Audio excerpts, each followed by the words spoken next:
Let's begin our study of markets with monopolistic competition by looking at a model of a monopoly that does not engage in price discrimination. And I'm going to sketch first the basic model for you. So as before, the model has two parts. It has a model of the consumers, which is basically going to be just as before. There are going to be C consumers.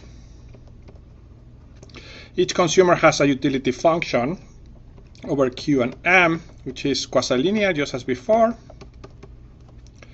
And we're going to assume that every consumer has a WI endowment of the M good. We're going to assume that they are price takers. And importantly, using all of the methods that we have developed for the case of perfect competition, all of that is going to allow us to derive the aggregate demand function as a function of the price for the market, just as before. What has changed now is the producer side. Now the number of firms is only one. There's only one firm, and who's not a price taker.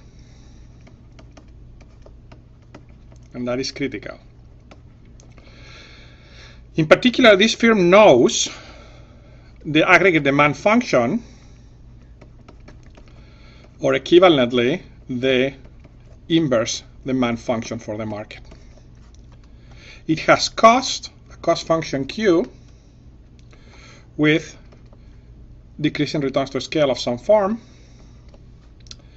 and it picks quantity, the quantity it's going to produce, taking into account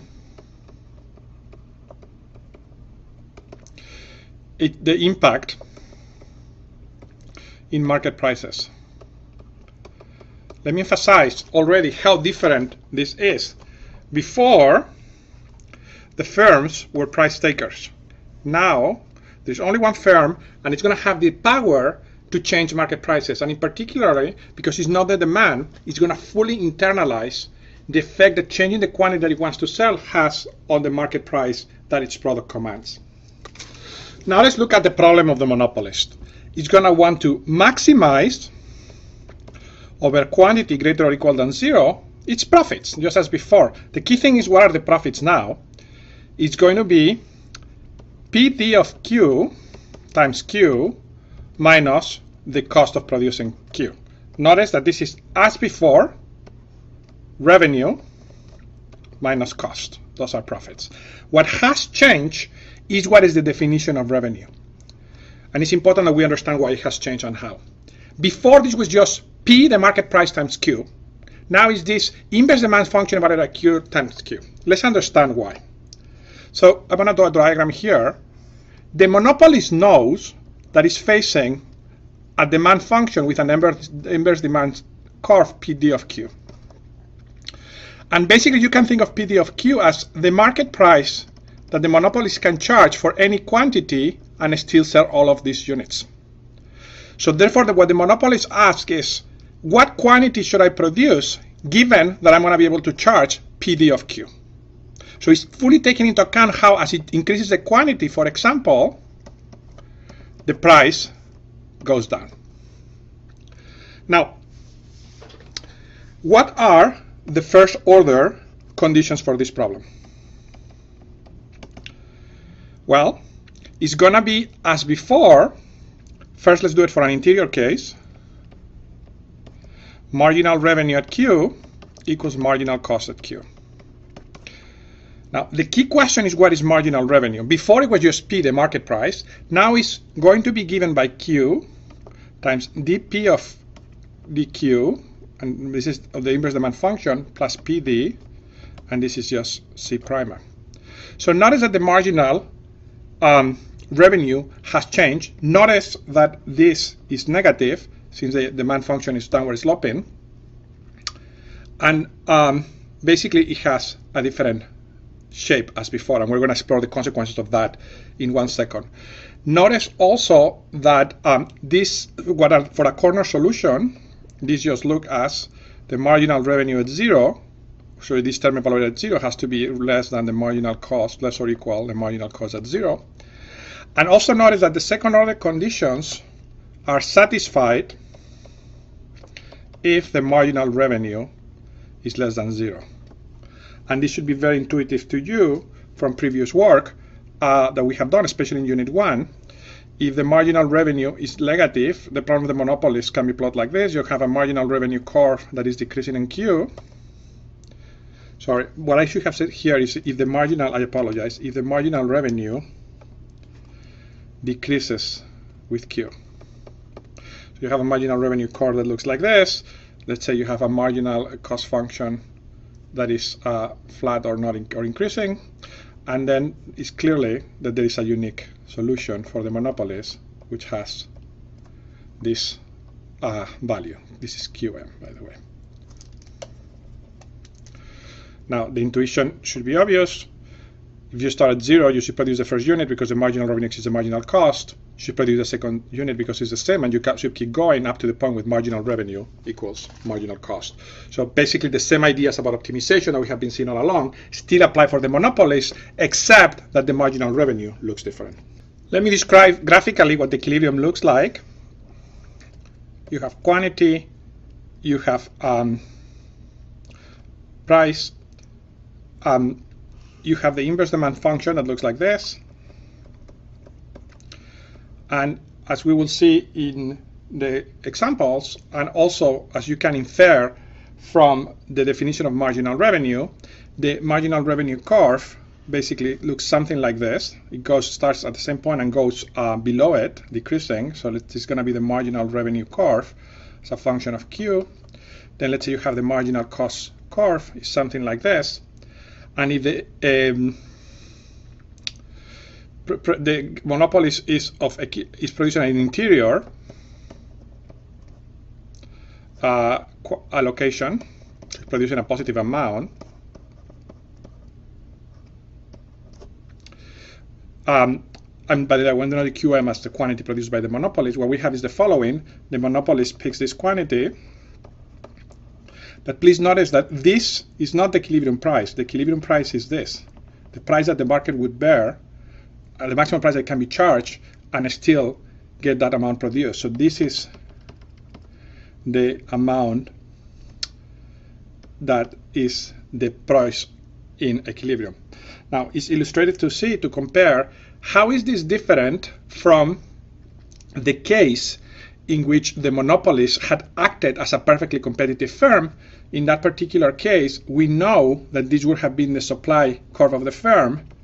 So this would have been the quantity in equilibrium if the firm had been competitive, and it would have been the price on equilibrium if the firm had acted as a price taker. So, in other words, the monopoly introduction of the switch from the competitive behavior with this, other things being equal, the same firm, the same cost function, increases the quantity produced and increases the equilibrium price. Let me give you some intuition for why marginal revenue tends to decrease with Q. So let's look at our diagram of the inverse demand function. And let's do the following. Suppose that you start at quantity Q, and we know that we are at that price, P. And now consider increasing the quantity to Q plus DQ by a tiny amount. We know that total revenue is gonna change. Before it was this area, now it's gonna become the area of this rectangle, because the price is gonna decrease to this. Okay. Now let's see what is the impact in total revenue. Well, the increase in the quantity increases revenue approximately by plus P, whatever the price P was there, DQ. Now let's look at the size of this area. Is approximately Q, P prima, which is a decrease in price, DQ. Notice that P prima DQ is the approximately change in price. So this is DP, basically. And notice that DP is less than 0. So this is a positive term, this is a negative term. Now, what is the change in marginal revenue? Is going to be P times DQ minus Q prima, all of this, sorry, plus Q prima, all of this by DQ, where this is negative and this is positive. Now look at the following to understand why marginal revenue goes down. This term dominates when Q is small. So let's say when it's approximately 0. Why is that the case? When it's very small, the price is very high, so this term is very positive, and this term is approximately 0, so Q is 0. Now, this term dominates when Q is large. Let's see why. When Q is very large, the price is approximately 0, so this term goes to 0, it goes down, and as Q increases, this term becomes more and more negative. So that pulls the marginal revenue down. Now, let me emphasize, this suggests there's a very robust phenomena that marginal revenue will go down, but let me highlight that it's not always the case. So it cannot be guaranteed that marginal revenue tends to decrease with Q. And you can basically construct cases in which that is not the case.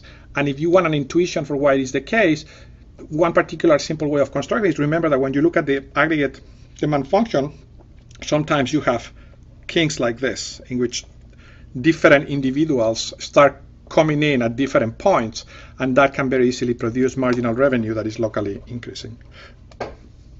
So far, the analysis has ignored the issue of fixed costs or semi-fixed costs. How do this change the problem of the monopolist? It's very easy. What you do is do 2 steps. Step 1 is compute the profit of the monopolist, the best it can do, conditional on entry. Step 2, you compute the profits conditional on not entry. And then you choose the solution with the highest profits.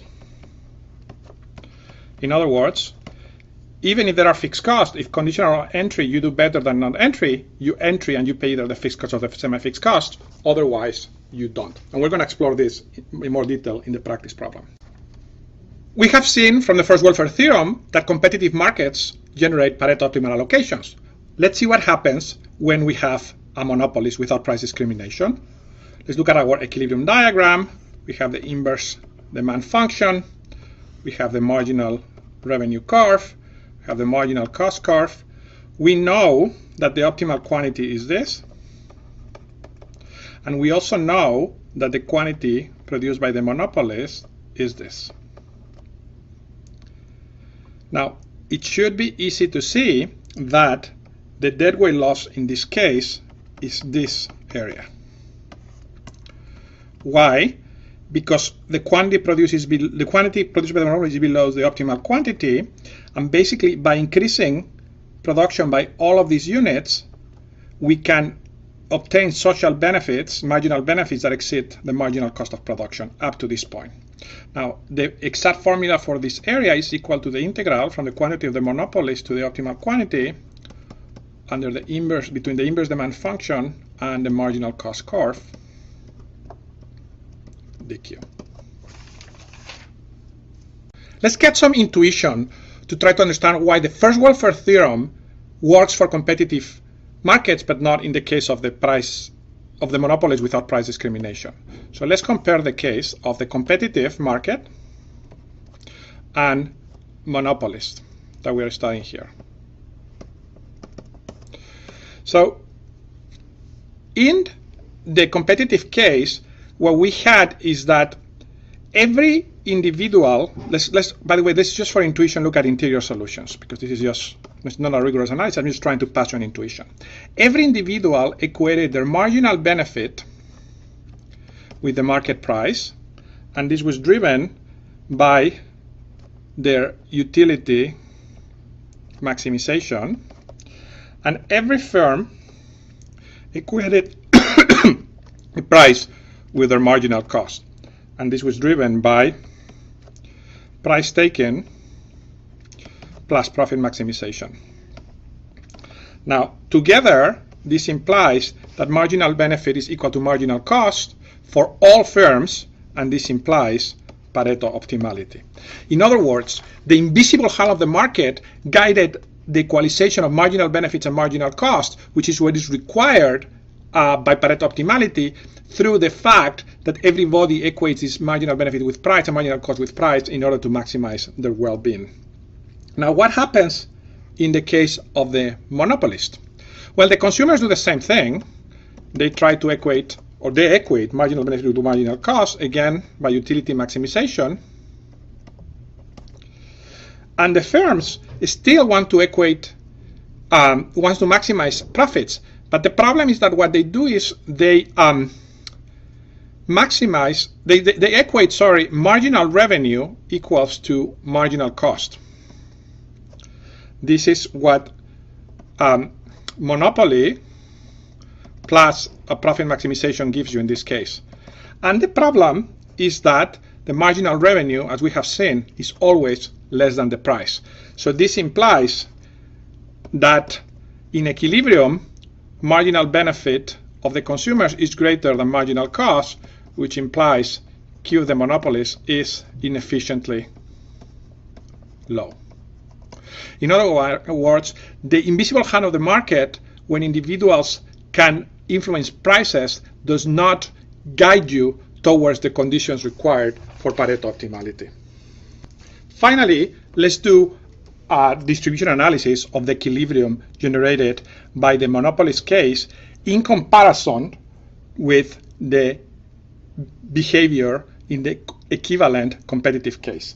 So we have again our equilibrium diagram. We have the inverse demand function, the marginal revenue, the marginal cost, and I'm going to highlight several things. This is the quantity at the competitive case. This is the quantity of the monopolist. And I want to highlight, this is the price of the monopolist, remember. I want to highlight several areas here. Let me call them A. This is all of this triangle here. B is the rectangle. So basically ignore the marginal revenue curve when labeling this area. C, D, E, and F. And let's do our usual table, especially with a focus on producer surplus and consumer surplus at competitive case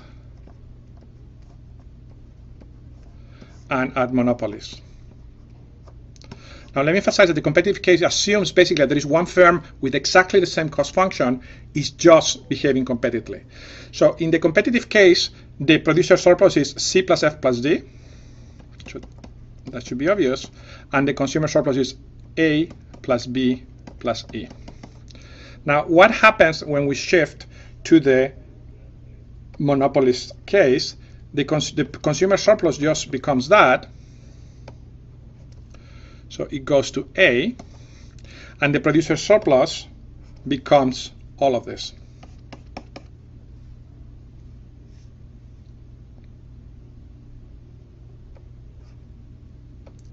So